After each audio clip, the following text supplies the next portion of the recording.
Operation Grim Sky gives players exciting new tools and plenty of opportunities to experiment with them. Whether it's figuring out how to put the first shield defender in play, tactically assessing an entirely reworked map, or even scorching a masterpiece into a wall, the developers crafted the new operators and map with your creativity in mind.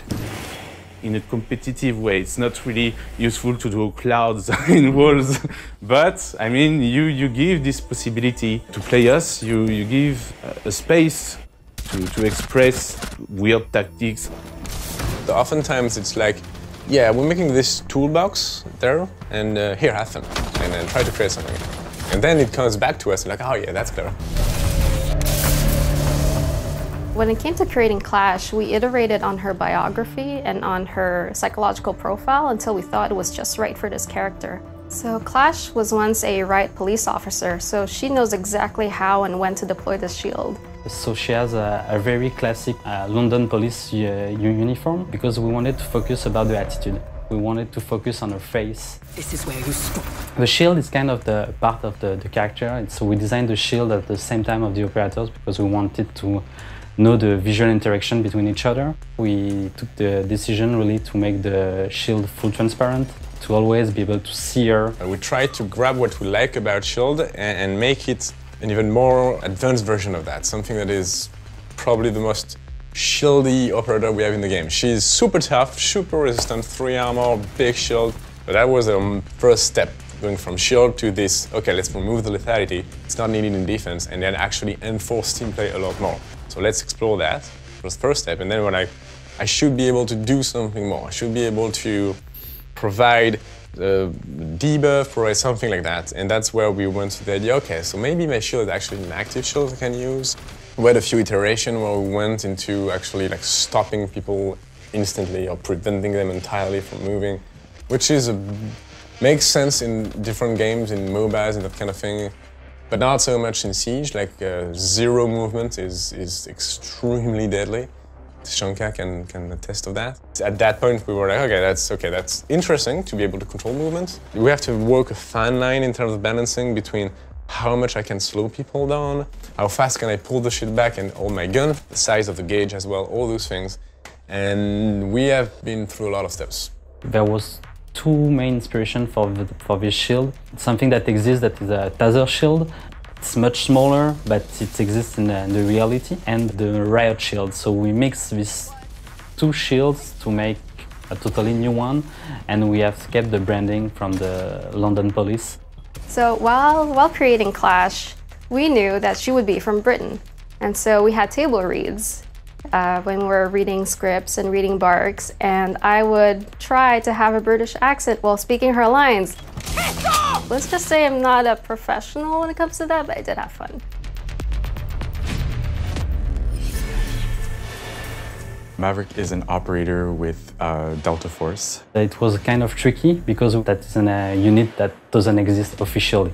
So there's no branding, there's no specific outfit, no specific weapons. His story is that he kind of gets captured and we don't know what happens to him, and then he reemerges and there's a little bit of a mystery there, and we wanted to really have that emphasis on the mystery a little bit because it's kind of unique to the operators so far. We wanted a new metal breacher because it's something that is really powerful in our game.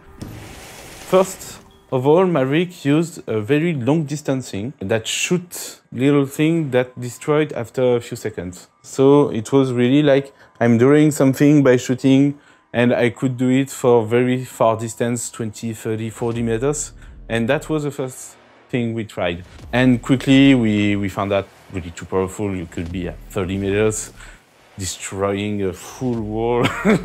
The fun was immediate with the fact that you could draw what you want. It's not because I drew a 6 on the wall that directly I'm better at the game, but it was fun. It was just fun. Like the fun factor was really there. So we kept that, we reduced the distance. Now we saw the full potential of just opening one line of sight.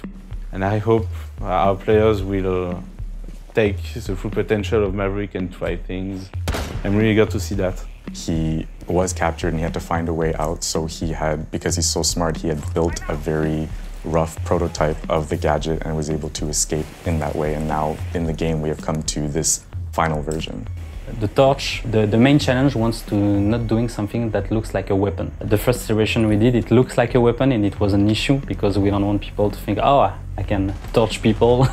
We didn't want to do like a flamethrower or something like that. There's the functionality part, and then there's like the narrative part. Okay, so the torch has acetylene and oxygen in it. Okay, but what is scientifically correct? What is this? And then the narrative part is, okay, what would it look like, and how would he have made it? What would the early version have looked like? And so there's two different things you have to balance and make sure that everything is accurate. We padded it with metal so people don't think they can shoot into the canister and make the character explode.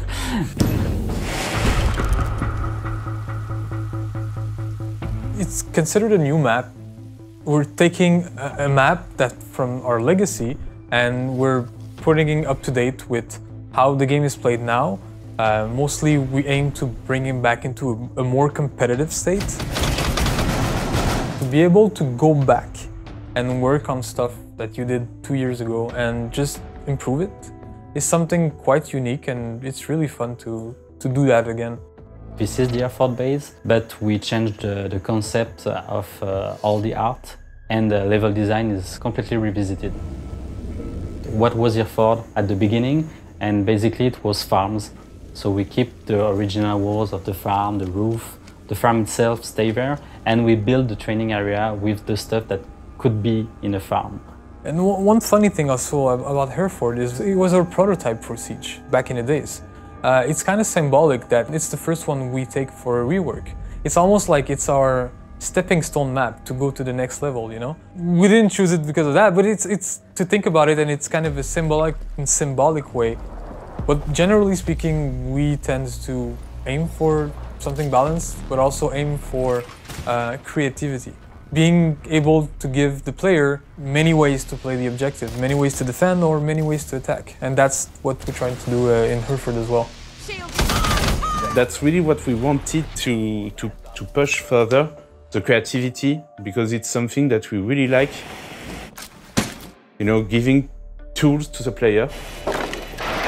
So I think there's a lot of potential. The way we play it, the way we design it, we give a lot of ways to play the operator, and I'm really curious to see what's going to happen.